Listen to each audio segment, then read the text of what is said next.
નમસ્તે. આજે આપણે રાષ્ટ્રીય વિજ્ઞાન દિવસ 28મી ફેબ્રુઆરી જે દર વર્ષે ઉજવીએ છીએ એના જ ઉજવણીના ભાગરૂપે આપણી શાળામાં વિભા સાયન્સ ક્લબ અંતર્ગત એક સરસ મજાના લેક્ચરનું આપણે આયોજન કરેલ છે. એમાં આપણે વૈદિક ગણિત વિશે જોઈશું. તરત આપણને પ્રશ્ન થાય કે આ વૈદિક ગણિત શું છે? બરાબર, તો વૈદિક ગણિત એ બીજું કંઈ નહીં પણ આપણા ઋષિ મુનિઓએ એટલે કે વર્ષો પહેલા શ્રી ભારતી કૃષ્ણતીર્થજી મહારાજે વૈદિક ગણિત નામનું એક ગણિતની રચના કરી, જેની અંદર એમણે અલગ અલગ સૂત્રો બનાવ્યા અને એ સૂત્રોની મદદથી કઈ રીતે ઝડપથી ગણતરી કરી શકાય.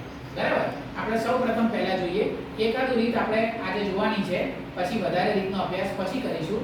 સૌપ્રથમ તો આપણે જાણીએ છીએ કે બાદબાકી બધાને ખબર છે ને? બાદબાકી આપણે બધા અત્યારે તો આપણે છઠ્ઠા ધોરણમાં છીએ, પણ બાદબાકી તો આપણે ત્રીજા ચોથા ધોરણથી કે કદાચ ત્રીજા ધોરણથી બાદબાકી ચાલુ થાય છે. સૌપ્રથમ આપણે એક આંકડામાંથી એક આંકડો બાદ કરીએ, પછી બે આંકડામાંથી બે આંકડા બાદ કરીએ. એમ કરતાં કરતાં આપણે મોટા અંકો એટલે કે 5 અંકો 6 અંકોમાંથી 6 અંકો બાદ કરતા શીખીએ છીએ. બરાબર, અને એમાં પણ સૌથી અગત્યનું શું? સૌથી અગત્યનું કે ભાઈ નાનામાંથી મોટું બાદ કરવું.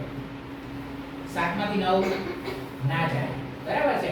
9 માંથી 7 જાય, 9 માંથી 7 જાય, 9 માંથી 7 જાય તો કેટલા મળે?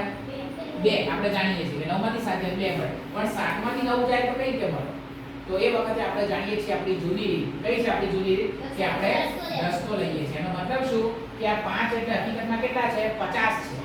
આ 57 એટલે હકીકતમાં શું છે? 50 + 7 છે કે નહીં? આ 57 એટલે હકીકતમાં 50 + 7 છે. હવે મારે 7 માંથી 9 નથી જતા. આ 19 એટલે 10 + 9 છે ને? તો અહીંયા 7 માંથી 9 નથી જતા એટલે મેં આની પાસેથી દસકાનો અર્થ શું થયો? એની પાસેથી ઉછીના લીધા 10. કેટલા લીધા? 10 લીધા. એટલે આ થઈ ગયા 7 ના બદલે 17. થઈ ગયા કે નહીં? 7 ના બદલે એમાં 10 ઉમેરી દીધા એટલે 17 થઈ ગયા. તો 50 ના કેટલા થઈ ગયા? 40 થઈ ગયા કે નહીં? 10 લઈ લીધા એટલે થઈ ગયા 40.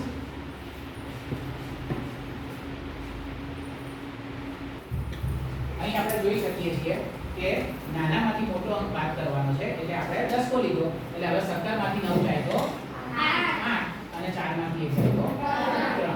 આ આપણે આપણી જૂની પદ્ધતિથી કરતા આવ્યા છીએ અને આપણે આ શીખેલા છીએ. બરાબર, હવે આપણે વૈદિક ગણિતની રીત જોઈએ કે આ જ દાખલો વૈદિક ગણિતથી કઈ રીતે કરવાનો છે. બરાબર, ધ્યાનથી જોજો. 57 - 19 એકદમ સહેલું છે. આ તો મેં બે આંકડા લખ્યા, તો માની લો કે 50 આંકડા હોય તો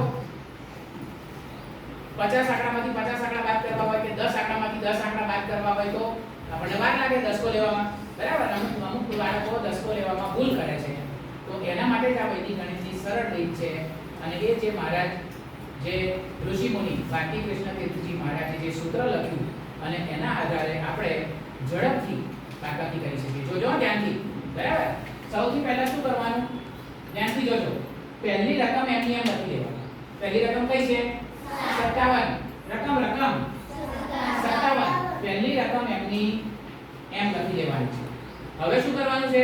કઈ રકમ બાદ કરવાની છે? 19. કઈ રકમ બાદ કરવાની છે? 19. એટલે જે રકમ બાદ કરવાની છે એના છેલ્લા અંકને, છેલ્લો એટલે કે એકમનો અંક, એકમના અંકને 10 માંથી બાદ કરો. 10 માંથી 9 જાય તો 1. ખબર પડી? પહેલા શું કર્યું? પહેલું સ્ટેપ, જે રકમ પહેલી છે એને એમની એમ લખી દેવાનું. બીજું સ્ટેપ, જે રકમ બાદ કરવાની છે એના છેલ્લા અંકને એટલે કે એકમના અંકને 10 માંથી બાદ કરો. 10 માંથી 9 જાય તો 1 અને બાકી બધાને 8 માંથી બાદ કરો. 8 માંથી આને 10 માંથી બાદ કરો ને, આને બાકી બધાને 9 માંથી બાદ કરો. 9 માંથી 1 જાય તો 8. અને હવે કરો સરવાળો. બાદબાકીમાં સરવાળો. 7 ને 1 5 ને 8 13. 5 ને 8 13. પણ અહીંયા આ બાદબાકીની ખાસિયત જ એ છે કે દર વખતે એની ડાબી બાજુ છેલ્લે એકડો આવશે, પણ એ એકડો જવાબમાં નહીં લેવાનો. આવી ગયો જવાબ? એ જે છેલ્લો એકડો મળે એ જવાબમાં લેવાનો નહીં. એટલે દર વખતે છેલ્લે એકડો મળશે સરવાળામાં. તો એ આપણે ગણવાનું નથી જવાબમાં, એટલે આપણને જવાબ મળી ગયો 38. અને આ સૂત્રનું નામ છે, આપણે અંગ્રેજી પણ તમે ભણો છો છઠ્ઠા ધોરણમાં, તો આ સૂત્રનું નામ છે all from 9 but last from 10. આ સૂત્રનું નામ આ છે, અને ગુજરાતી પણ થઈ શકે છે કે શું એકમનો અંક છેલ્લો 10 માંથી, બાકીના બધા 9 માંથી બાદ કરવાના, બાકીના બધા 9 માંથી બાદ કરવાના. બીજો એક દાખલો જોઈએ એટલે આપણને ચોખ્ખું સમજાઈ જશે. જો માની લો કે હું આવી રકમ લખું છું 6 આંકડાની. તમે મરજી પડે એમ મેં રકમ વડે નથી કરીને આવ્યો, તમે પણ આ રીત વડે જાતે હવે નવીન રીત શું જોઈશું, ડાયરેક્ટ જવાબ લખીશું. ડાયરેક્ટ જવાબ લખીશું. કઈ રીતે જોઈએ? પહેલા રકમ તો બનાવો. હવે રકમ મારે કઈ રીતે બનાવવી પડે? મારે રકમ કઈ રીતે બનાવવી પડે કે આંકડો કેવો લેવાનો? પહેલો આંકડો તો કેવો હશે? હંમેશા પહેલો એનાથી નાનો હશે, પણ બીજો એનાથી મોટો હશે. આવી રીતે તમે પણ જાતે રકમ બનાવી શકો. એટલે 7 કરતા નાનો કોઈ પણ લઈ લો. હવે અહીંયા આનાથી મોટો લેવાનો, કારણ કે 10 ના માટે ચાલી રહ્યું છે. નાનો પણ લઈ શકાય, એવું કઈ નથી, બરાબર? તો હું શું લઈશ? મરજી પડે લઈ લો.